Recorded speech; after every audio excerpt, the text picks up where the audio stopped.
Hello, everybody. Thank you for joining us today. We are now live with the start of our webinar. So our webinar today is Beyond the Buzz, which is hosted by Executive Leaders Network in partnership with Priority Software. I'm Karen Packer, and I'm going to be moderating this session today. As well as working with ELN on these webinars, I'm also a content consultant working primarily in the technology space and cybersecurity domains. And as such, I'm intrigued to understand not only how AI will affect my job in future, but also how it's going to affect all sorts of organizations in all sorts of sectors. And so today's webinar is going to be really informative. I'm really looking forward to hearing what our speakers are going to talk about today. So through this webinar, we're going to learn how AI's trends are truly transforming businesses and how AI is reshaping internal decision-making and customer engagement. We're also going to hear about how Priority Software integrates AI into its ERP architecture for real-world benefits. They are also going to be sharing with us today real examples from customers in Belgium and Luxembourg on how AI is improving operations across various sectors. And so by the end of this, you'll walk away with practical ideas on how to adopt AI in ways that align with your business goals and boost ROI. So a little bit of housekeeping before we start. This webinar is going to be recorded to share with you afterwards, and you'll be sent a link so you can rewatch any parts of it that you want. And also, please do use the chat area to share your thoughts and comments and ask questions. We won't be answering the questions live today in the session, but the Priority team will get back to you afterwards offline after the event to answer anything that you want to ask. So that's enough from me. You don't need to hear any more from me. Let's turn over to the experts now. And I'll ask them to introduce themselves. So Peter de Boise, first of all, do you want to tell us who you are and what you do? Of course. Yes, I'm Peter. I'm an AI strategy expert. For the past 10 years, I have worked alongside organizations, supporting them in translating technology, data technology, and AI into actual business value, and working on the challenges that comes from strategic challenges, to process challenges, to people challenges, everything that comes alongside this technology in order to translate it to value and competitive advantage.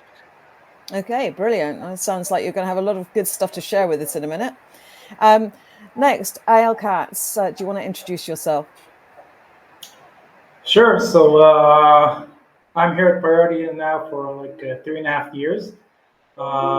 Previously, I had my own company that built for Priority all the field products and generators, and was acquired by Priority in 2022. After the acquisition, the CEO told me, "Okay, so what do you want to do now?" And I said, "You know, one thing I know how to do is to meet customer needs and bring technology to solve it. And today, everybody's talking about AI. So I think, being in the innovation realm, I think this is my spot. This is my place I can shine. So I became chief innovation, and that's what I'm doing. I'm focused mostly on AI internally and externally. And I'll explain more in my session. Okay, great. Looking forward to hearing about that. And finally, I'd like to introduce you to Marika van Bergen. Over to you. Hi, everyone. I'm Marika. I'm a pre-sales consultant for the Priority team in Belgium.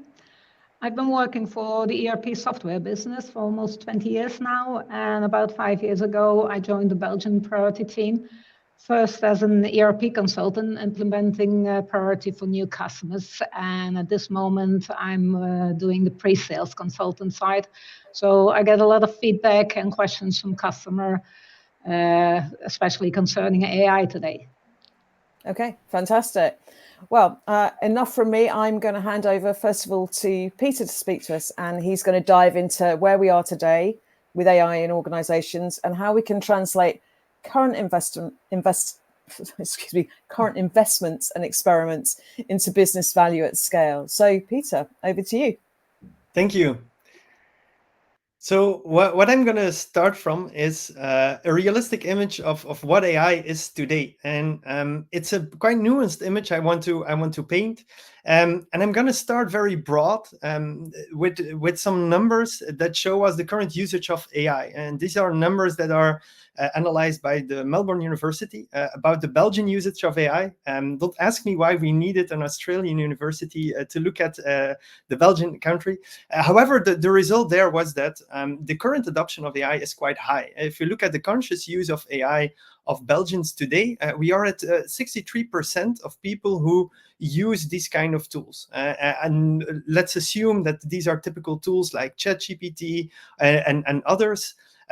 We have quite a high adoption for a technology that has only been democratized for, let's say, 3 years. It exists way longer, but it's been democratized for about 3 years.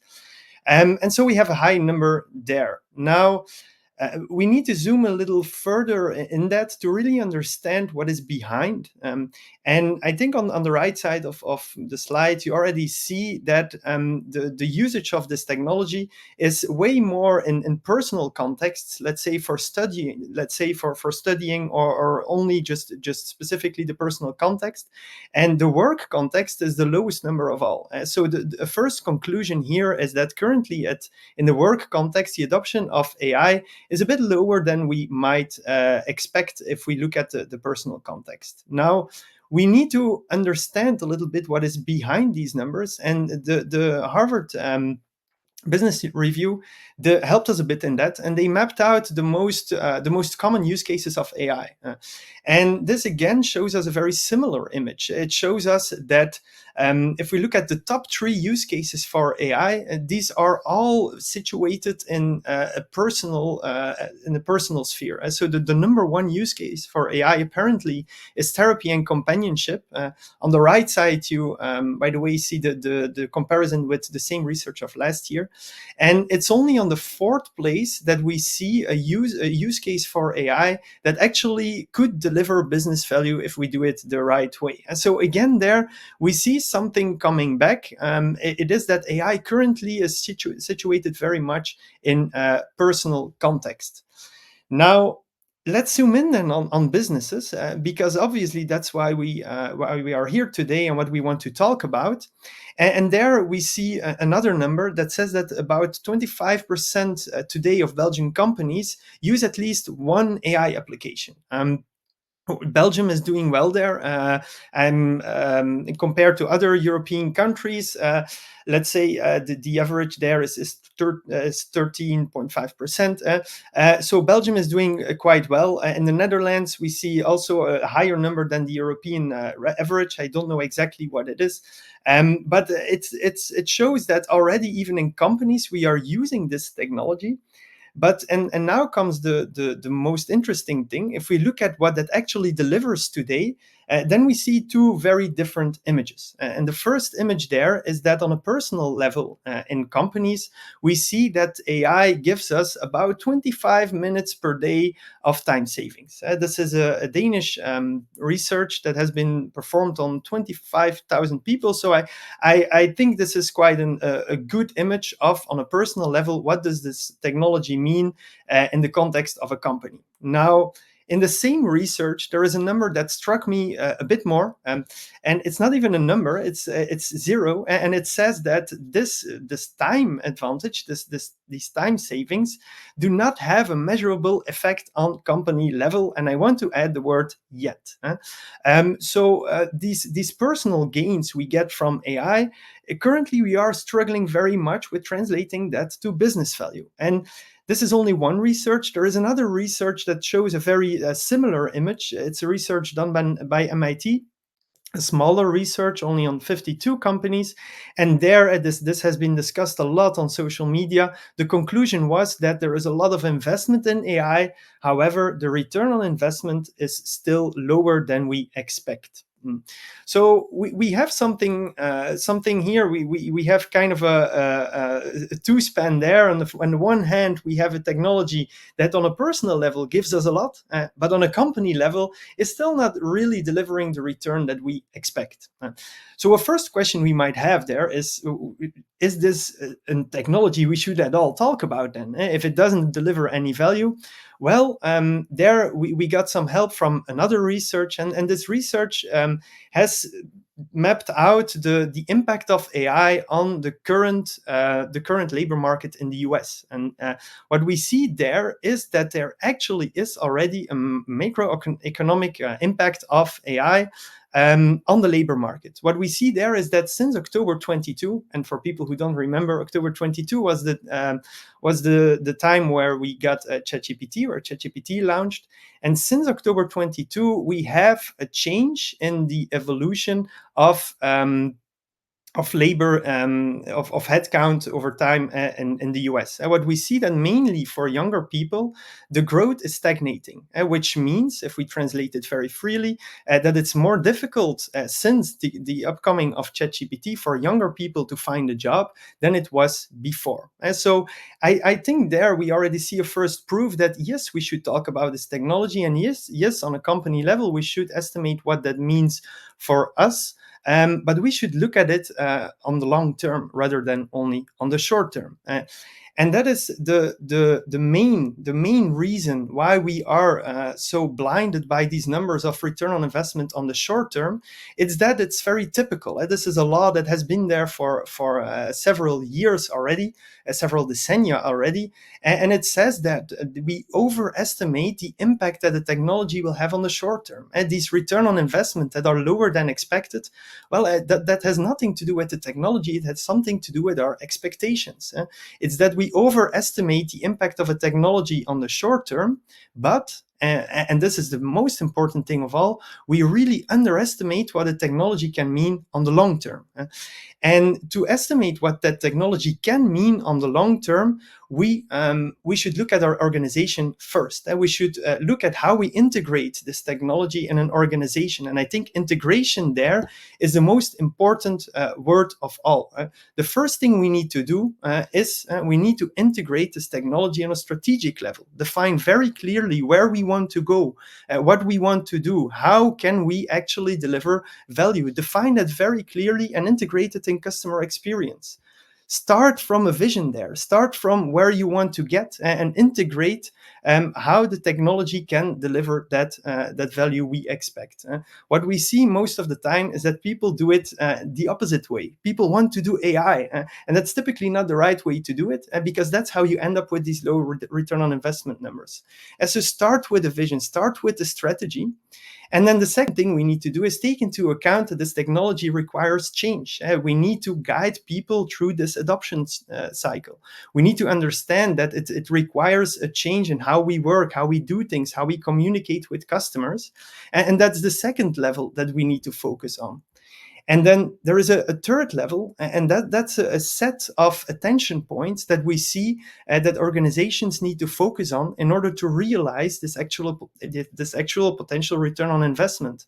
And it's aspects of talent and organization. We need to ask ourselves the question, what does this mean for our people? What kind of people do we need when we use AI? What kind of skills are required? We need to focus on data and content. Do we have the right data and content to use this AI? Can we feed it with the right information? Do we have the right governance in place? Do we know where the risks are and how we will handle them?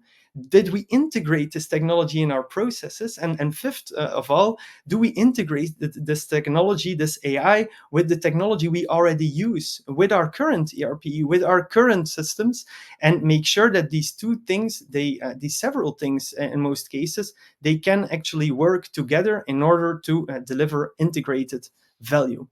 And if we ask ourselves the question, well, how do we get actual return on investment from AI, then this image is what you should remember. We should transform towards AI-ready organizations. And these are organizations that have this strategy, that have paid attention to change and have a plan to tackle that. And third of all, have installed the necessary requirements in order to install these enablers on talent and organization, on data, content, governance, process, and technology. And so when we want to deliver value with AI, it's these things we should focus on way more than just the features and the possibilities of the technology that seem shiny at first. So Karen, this is what I want to end on, and I'm happy to hand it over to you. Okay, some really interesting stuff in there. Wow, that's fascinating. And I love the way that you point out the fact that it's not just like AI for AI's sake, which is something that I think a lot of organizations are still tripping over. So yeah, great. Thank you so much for that. And we'll catch up with you again later on in the webinar. So for now, I would now like to move over and introduce Eyal Katz, Priority Software's CIO, who's going to discuss how Priority is taking on the AI challenge with open arms. Eyal, over to you. All right, thank you, Karen. Let me just zoom a little bit more. All right. So yeah, AI. You know, it's a funny thing. It's moving so fast, and the pace is something we can't handle it. I have like this thing. I'm coming to my CEO to talk about what we're going to do, and he says to me, "I know how you're going to start the conversation. You're going to tell me, remember what we talked about last week? Forget about it. There's something much better, newer." And this is kind of the way things work with AI. So things are moving very fast. Things that we couldn't do last week, we can do this week, and you can see the change is like everywhere, in all aspects, in all departments. So trying to fit everything into priority, trying to move with the change, I identified 3 strategic pillars, as you can say. First one is AI for the product. AI for the product or ERP system is more of what we call customer facing. This is AI features that we build in the product to give to our customers. The second pillar will be AI for the company. Priority is a company and it has departments, service department, finance, everything. And we want to improve the way we work in the departments too. So I think one of the major benefits is then, at the end of the day, with AI is all about scale. How can we implement an AI process that used to be done by repetitive work by some people that work in the department, and now bring them this AI capabilities that will give them the option now to both be more focused about the scale and not about this repetitive work. So I'll go into more details later. The third one is AI for our partners. So we have what we call an ISV program. ISV program gives us the ability to, it's called independent software vendor. It gives us the ability to find, let's say, a vendor that has this new AI technologies that can bring benefits to our customers, and we help them by bringing them to the ISV program to make it a win-win. So they're bringing their technology to our product, and at the end of the day, our customers get new technology. So at the end of the day, it's a win-win situation. So going to the more details, we'll start with the product. So in the product, we divided it to 2 types of AI. We're calling it an advisor and an assistant. So the advisor is giving you like advice about things like you want to, let's say you want to do a search. So previously, how we did the search, you had to go to multiple screens. You had to know how to work with the system, multiple mouse clicks. So now when working with AI, it's a kind of a shift. Everything is becoming chat-based. So we're focused now more on how you can chat with the system, and we'll generate the heavy lifting behind the scenes for you. So one of the features is like advanced search. You want to search something, you just ask in natural language the question, and we'll create the query for you. We'll even tell you, what you ask is bring me, I don't know, all the sales orders for a specific customer, and we'll show you what we're about to do. You'll approve it, and this is what we'll do for you. The other one is what we call the business rule generator. Think about it that you want to create like a business rule saying that if a sales order is under a percentage of a profit, then send an email to the sales manager to approve it. So again, before you had to be an expert in the system, now with AI, you just in natural language ask it, and we'll do it for you. Of course, we have all kind of other neat stuff like email generator that helps you write emails, compose them, change the tone, spelling, grammar. We have an analysis report that you can actually run a report and say, okay, now I want this report, I want you to analyze it with an AI. Give me like trends and anomalies that can help me take decisions. So this will be more like in the assistance. It's helping you and guiding you in what to do in the system. The advisor part, this is where the AI gives you actually advice, for example, in forecasting and prediction. So you want to train the system on forecasting, saying, okay, this is my previous sales orders, this is my previous procurements. Now I want you to predict for me and generate the next purchase order and predict what the sales is going to be, and it's helping me take decisions, smart decisions. Another thing we've done it with priorities built for multiple modules. We have a logistic model, a finance model, service model, a lot of models like any other ERP. So we have what we call an ADP. ADP is Advanced Delivery Planning that gives the ability to plan routing. So this will give you the ability to do an AI optimization of the routes for your trucks. And again, there's a lot all around the system. And at the end of the day, what we're trying to do is to wrap everything in what we call, there's another buzzword. There's a lot of name dropping in AI called MCP, Modal Context Protocol. This is like this USB connector for AI. Gives you the ability to take any process, wrap it with this what we call MCP layer, and then it can connect to any AI software like ChatGPT or Claude, or if you're building your own AI agent, you can connect it. So when we're wrapping all the priority with this MCP server, it gives us the ability now to give to the external world, to our partners, or to anyone who wants to develop something with AI, or basically just take ChatGPT and talk directly with the ChatGPT user interface to priority.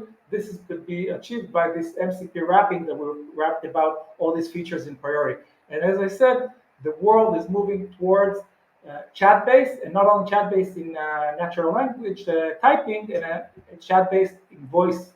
So even myself, I'm doing most of my work when I'm driving in the car. I'm just opening ChatGPT in voice mode and telling, generate for me a website, generate for me an article, and I'm doing it on the way. And this is the way we're trying. This change is becoming more and more in everywhere in the world, in every aspect. This is something that we can't get around it. We have to either be in it or be out of it. So this is about some of the stuff we're doing in the product realm. In the company over here, we did a lot of stuff, and I started off as the service department came and said, "Could you help us?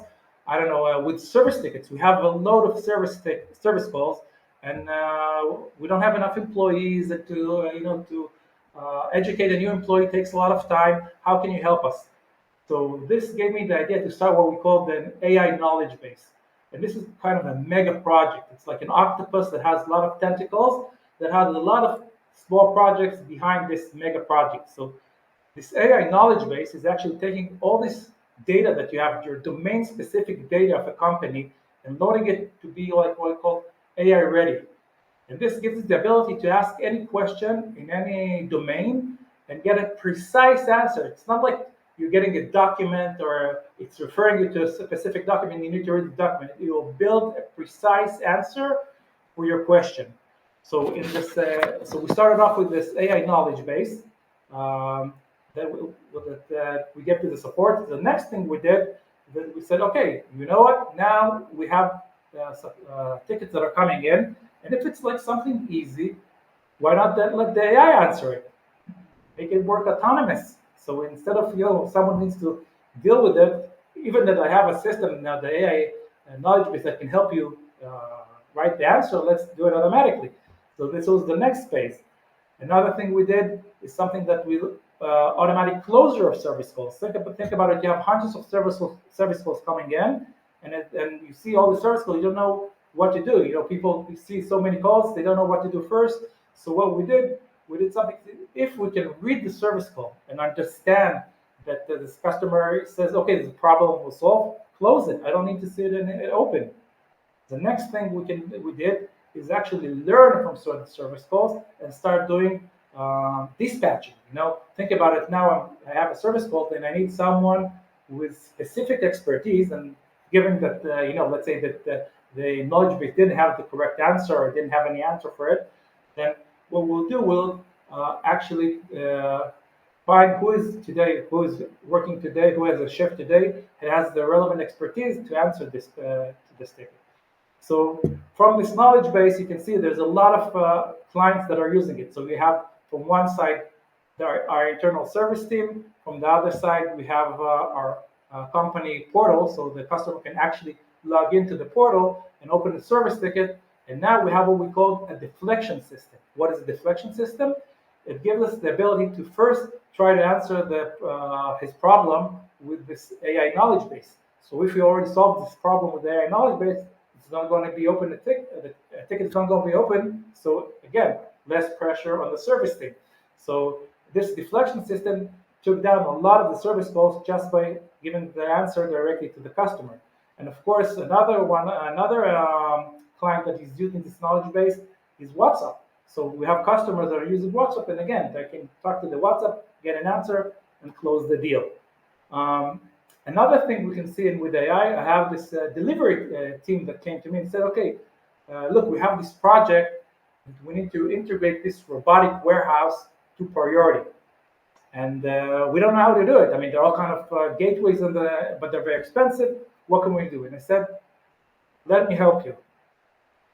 Before, let's say, to solve this problem, we had to have a team that is expert in integrations, and it will take them weeks. And I said, let's give the AI the option to do it.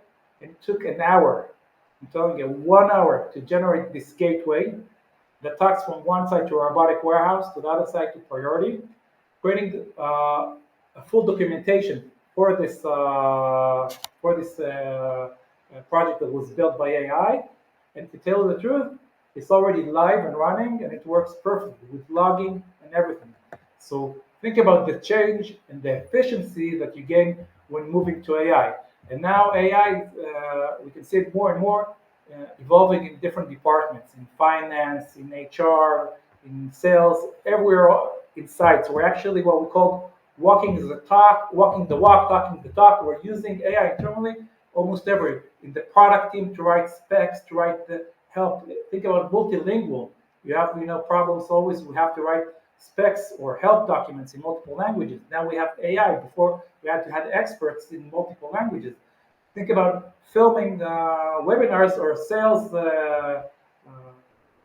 We do like promotions for sales and stuff like that. So now, before we had the recording studio, now we're doing, and again, it's all about scale, where we have one person that's doing a job of multiple persons. So we're not talking about, like firing people. We're just talking about scale. So instead of the company handling X amount of jobs, now we can do 10X with the same amount of people. So this is one of the other big changes. The next thing we're trying to solve is another big problem. Is think about this: when you have an ERP system, you have let's say hundreds of thousands of entities, and when you ask a question, how many sales ever for a specific customer, then when you set it to a large language model, to the AI, it can hallucinate. It will try to figure out that maybe it'll take the relevant costing field from before VAT, after VAT. It can hallucinate by picking the relevant field and think you have hundreds of thousands of entities. So what we're trying to do is solve it what we call with the knowledge graph. The knowledge graph is actually mapping all the let's say database of Priority in our case, and with this context connection that's telling you that an invoice is connected to a customer shipment, that is connected to a sales order, that is connected to price code. So when he knows all the connections, he can generate accurate, accurate queries without hallucinations. And so the first stage where we have what we call a human in the middle, that gives you like a human that can interact and say, okay, this is good or not. And then let's say in the next stage, you can actually have this evolution of long-term memory that learns how you work with the system and starts doing it automatically. So if we can see the shift. So the first stage is the assistance. This is usually what we do today. We have all these chatbots, natural language chatting. The next stage is agentic systems. Agentic is giving us the ability now to ask a question and let the system decide what to do, what action to take, which tool to use. Should I use should I use the calendar? Should I use the Outlook? Should I use the database? So this is what we call the agentic stage.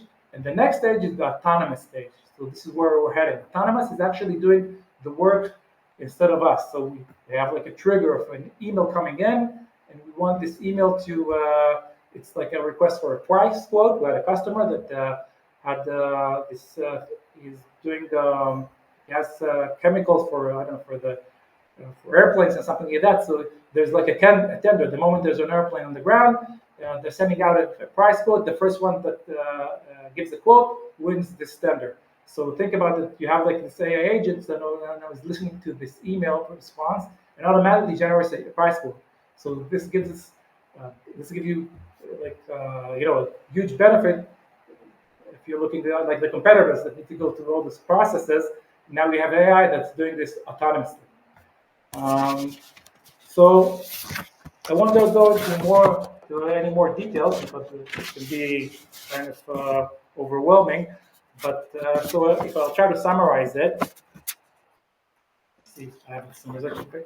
So one thing I can say is like the context paradox. The more, the higher business value you want from AI, the more complex and sophisticated the context handling needs to be. Expertise is your competitive edge. So when you take AI and you try to drill down it to specific domain data, this is your competitive edge. Then you won't have hallucinations. It's been trained only on specific data, so it'll work much more faster, and it will be, let's say, it'll give you like AI insights that you can get with general AI when you just go on to ChatGPT. The other thing, you need to think systems and not modules. The AI could be only 20% of the flow. So you have to remember a flow that starts with the question. You need to analyze the question, think how to answer, which tool to use, and only at the end you're using the AI to build the answer.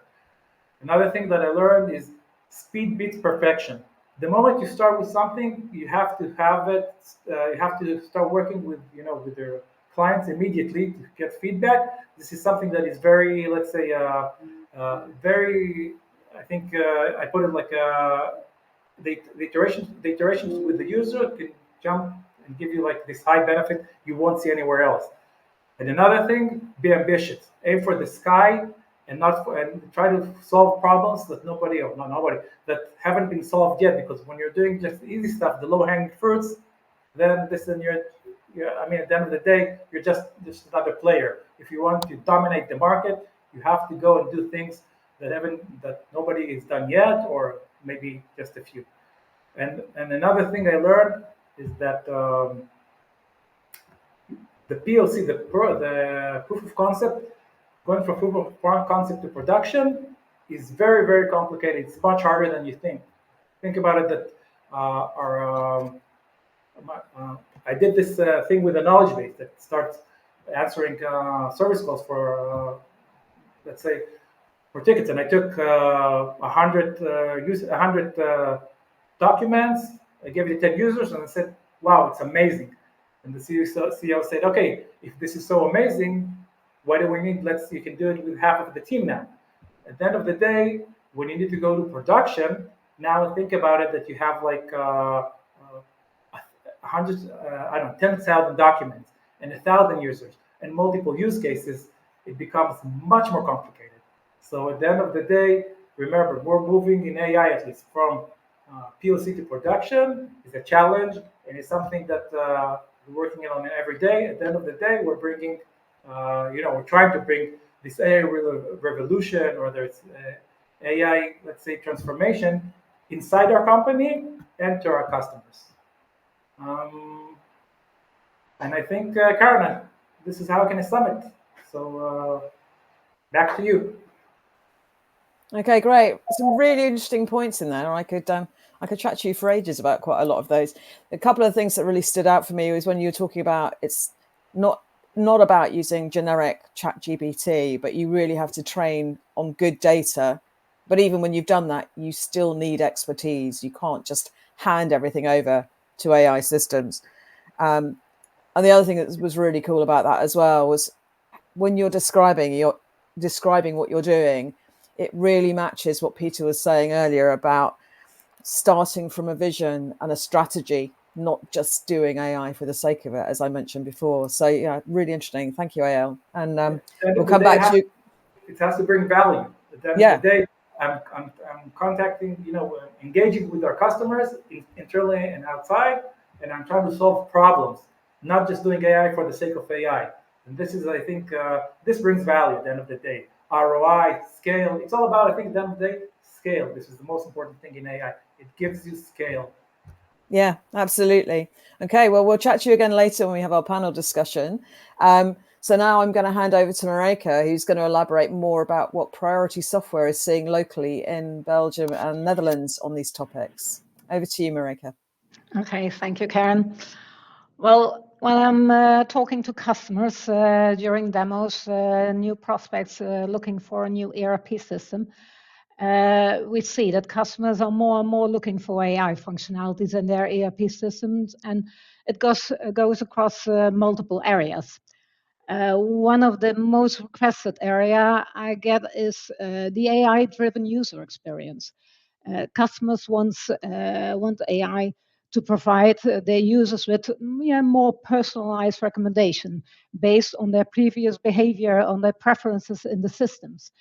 They want to automate routine tasks, help them with standard data searches, instead of doing all those things manual every time over and over again. So they want their users to reduce time spent on recurring actions, and they can work more efficiently and spend more time on other things that are efficient for the company itself. And already, like Eyal was talking about AI functionality features that are implemented in Priority already. When we are implementing Priority to a new customer, we can already see at this moment that these AI-driven proposals the users get in Priority, they are very frequently used. So we see that it helps them, and they want to go forward with it. And well, then again, on another major area, again, besides of the AI that helps the users personally in their day-to-day use of Priority, another major area of interest for the AI is like the supply chain optimization with predictive analytics. Companies are looking for AI to help them making, for example, a forecast demand that's more accurate by analyzing historical and seasonal trends, real-time market signals, instead of always just relying on data from last year. How and what did we do last year doesn't automatically mean that this is a way for going on forward in the upcoming year. So they want to have that some kind of a higher level of data input from outside their company, and AI can provide that to them. So those are already things that we are applying in Priority that's helping the companies, and we get a lot of positive feedback from that. It's like for the supply chain optimization, it's like a shift from reactive to proactive planning. And that can help them manage their inventory a lot better. So that is the two topics I get the most questions at this moment when customers and companies are getting more and more involved with the AI. Of course, there are other areas that the requests are coming from. And for example, it's areas for the finance, for example, forecasting, cash flow forecasting. That's also an area that can be very helpful with the AI featuring. Another thing is, for example, customer service for preventive maintenance. Help people with the planning of scheduling appointments. It always comes back to what they're saying. It's not only that we want the knowledge based on our static data from our history from last year, from a couple of years back. We want actual real-time data, and that will provide us to have a more predictive analysis from how we can go forward with the company. So companies basically are always looking for a way to enhance their operational efficiency and user experience, and everything is so fast evolving. Every day there's another thing. People like, even if in our own personal way that Peter was explaining, is that like a couple of months ago, even, or a year ago, when you Google something, when you were searching something, a question on the internet, they say, okay, then you got some links to website and you could look up the answer for your question. Now the first response you get from the internet is already an AI generated answer to your question. So things are evolving very, very quickly, and the requests we get from the customers, from the field, it's so diverse.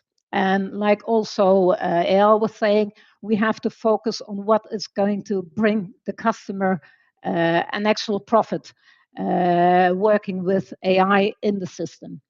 So I think when we look at AI features, I think there's quite a bit ahead of us coming up with AI features in the future. And yeah, I'm excited also looking forward with the AI integrations that we're going to have further on in Priority.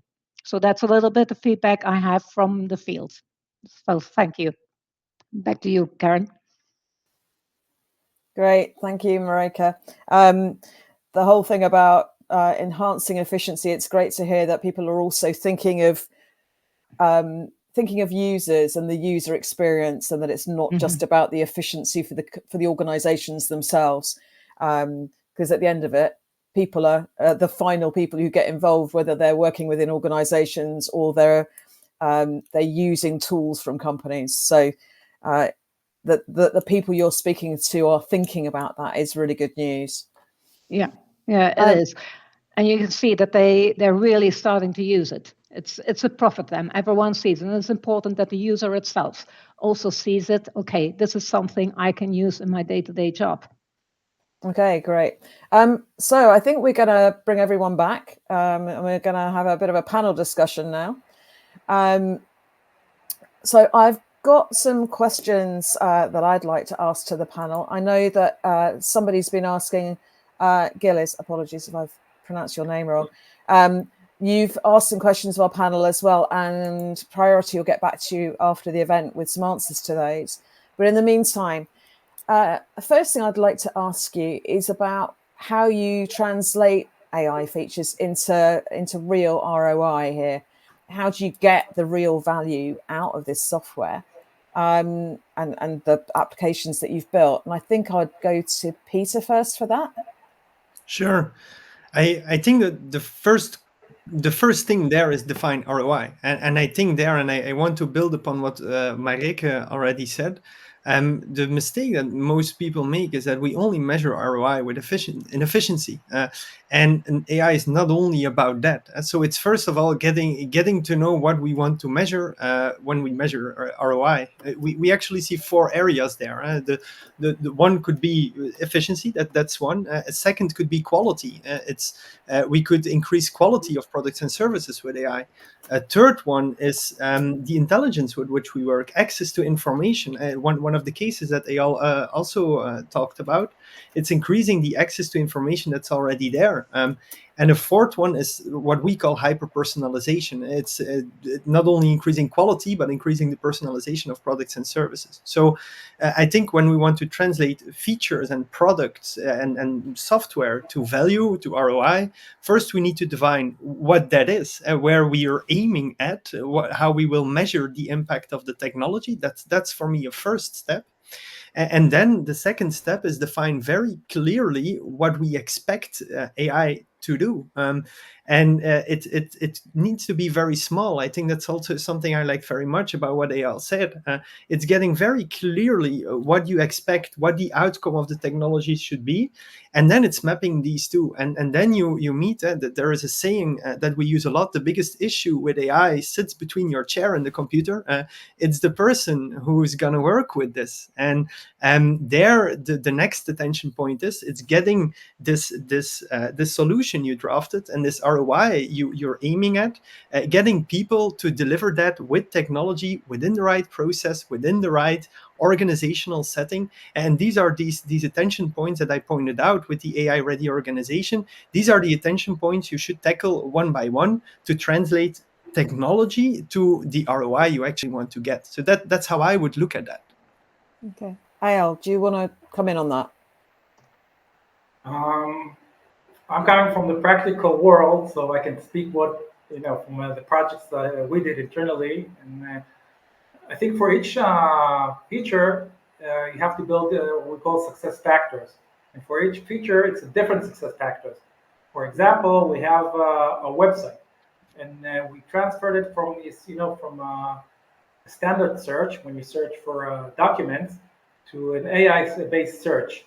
And what we did, we counted the amount of clicks per day of the usage of the portal, and we saw that there's a continuous increase of the amount of usage of people that suddenly get good answers. They get the relevant document, they get relevant answers. So this was a success criteria. The other thing I can measure is the amount of people that are using it, and we can see internally what we did.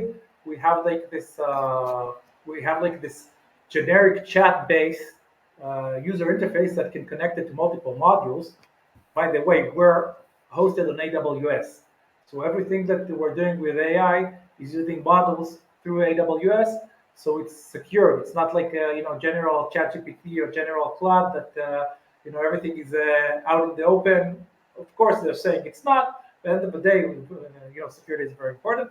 So what we're doing, we see the amount of usage internally and the amount of clicks of our customers to the products, and we see for a specific feature, is it something that now we can do in less time? You can see the amount of people that are using this feature. Before they used to do it like in an hour a day. Now they're doing it in 10 minutes a day. And again, at the end of the day, we're trying to build success factors, and for each feature, we have a different success factor, and we measure it because at the end of the day, you want to know there's a return on investment for your investment, like every business. Okay, Mareka, from your perspective, which is obviously a slightly different one given your role, how do you see that ROI issue, and what are people saying to you about it? Well, I think especially, for example, what I explained for the supply chain, where AI can help us, is that everyone knows, and that's a problem we encounter every time we talk to a new customer, is that everyone knows that both stock shortage and overstock cost a lot of money for companies, and they want to do something about it. And AI will improve with these predictive analysis. It will better improve the better management of the stock inventory. So I think that's for a lot of customers of us, is that already a direct result of AI feature within the system. Okay. Just to complete Mareka, I think we did like a competition. We took the best purchase manager, procurement manager in one of the companies, and we gave him to do the procurement for next year. And we gave the same data to our AI module, our predictive system priority, that is the machine learning module. And of course, at the end of the day, you can surely guess who won. So this was just the human factor against the AI factor. So doing the same job much faster, doesn't need breaks. So at the end of the day, we can focus on doing more instead of running around the numbers and figuring what to do. So it's like AI is like our co-pilot. It's completing us in many cases. Yeah, I think Microsoft touched on something really clever when they named their one co-pilot. So moving on to something that, in fact, you touched on in some of your talks, actually. But so how is AI going to impact the workforce? And Al, I think I'm going to pick on you first for that one. So I'll start with the key takes from the Shopify CEO. Well, there was a few months. I showed it in the first quarter of the year in our QBR, and he says something like that. And before, every time that I come with something new, people say, no way, it won't work. And after a few months, you see everybody's adjusting to the new way. So first thing, he's saying AI is mandatory. So if you're not using AI in the company, you don't have any place in my company. This is the Shopify CEO point of view. Something that is very important. All the time teams come to the CEO or to the manager saying they need more manpower to do the job. And now I'm saying, first you must prove to me that this job can't be done with AI, and only then I will prove you more manpower. Because now things can be done with AI. Performance reviews. Now, even when you're hiring, you have to change the questionnaires, and the performance review has to include AI. So in this mind shift, you have to think about do I need now experts, or do I need now experts in AI? And I think you can see that, like I gave the example that I generated this gateway for this robotic warehouse, and the AI did it in an hour. Think about it before I have to bring a team of experts.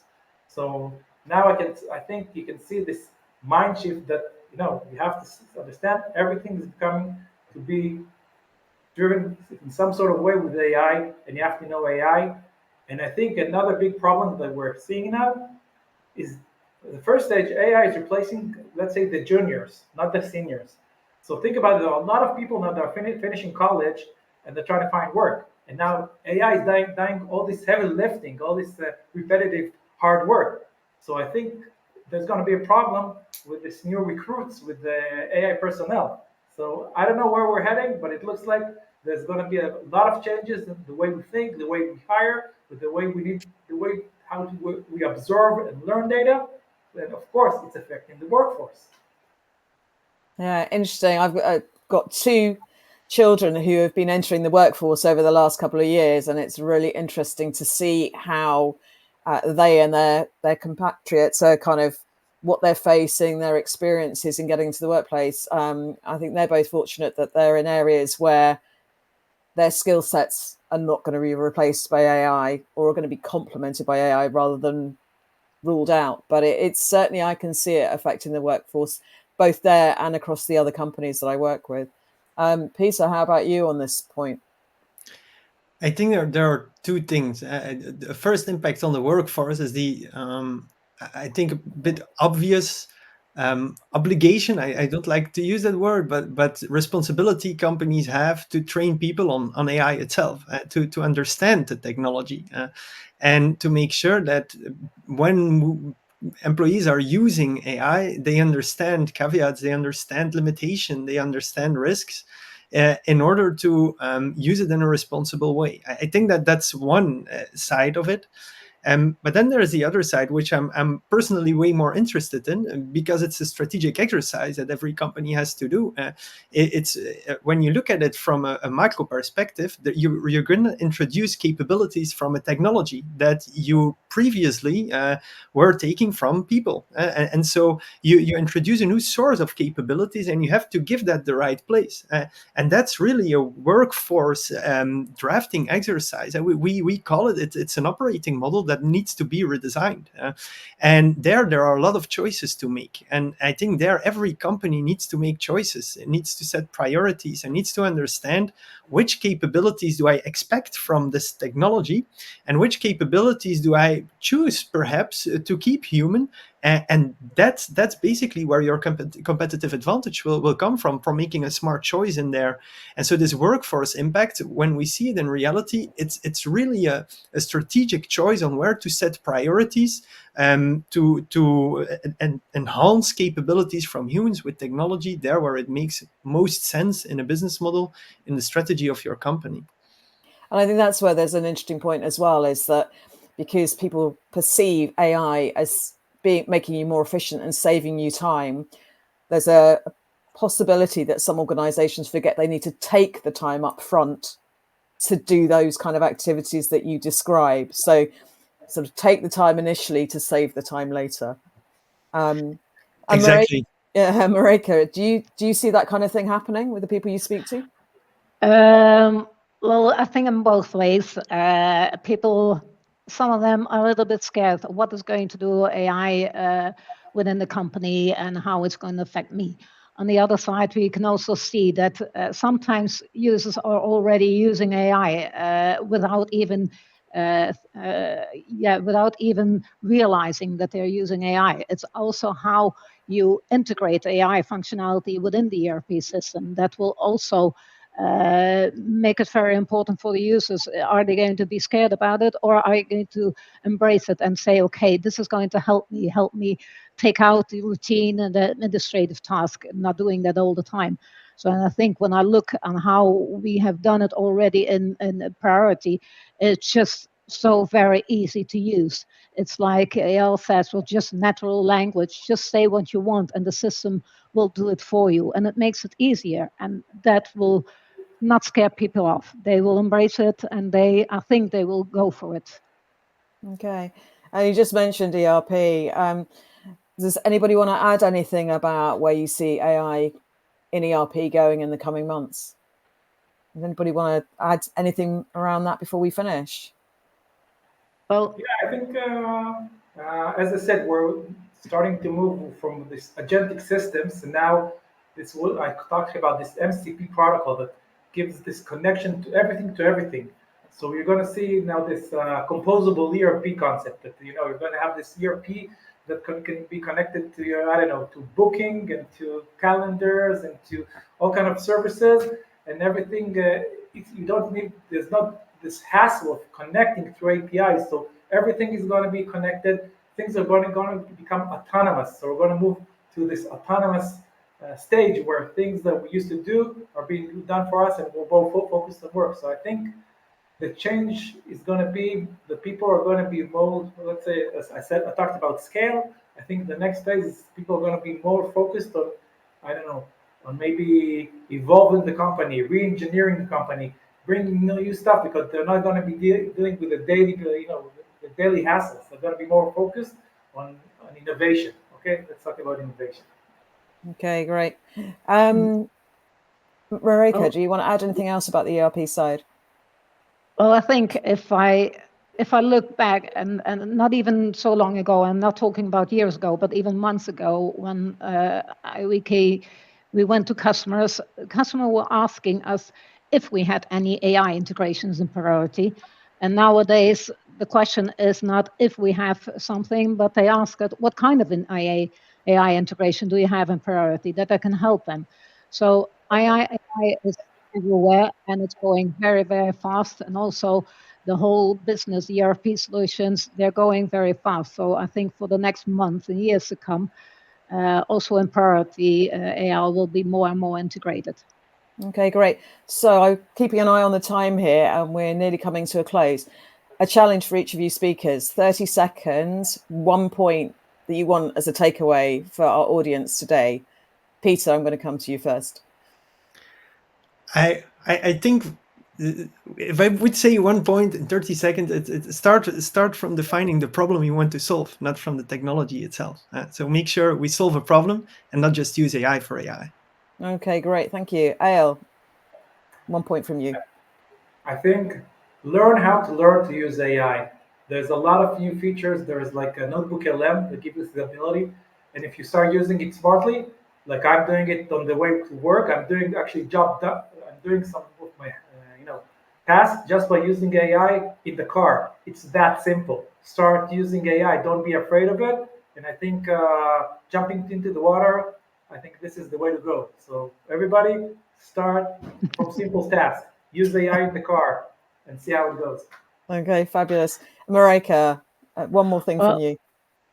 Well, maybe the opposite of what Ayal is saying is that we get so much questions about how AI can help us think about it, how AI can help you, and really see how it can be a solution to your problem. And sometimes customers think AI can do everything. Just look at very structural. How can it help us at this moment? Okay. And I think then you can go further. Okay, brilliant. Thank you very much. So to round up, everyone's going to receive a link to the recording of today's webinar in the next 24 hours. And then Priority Software is going to be in touch over the next couple of days to follow up and answer any questions you may have from today's webinar. So finally, I'd just like to say thank you to all of our speakers today, to Priority Software, and to Executive Leaders Network. And have a good rest of your day. Thank you. Okay. Thank you, Karen. Thank you.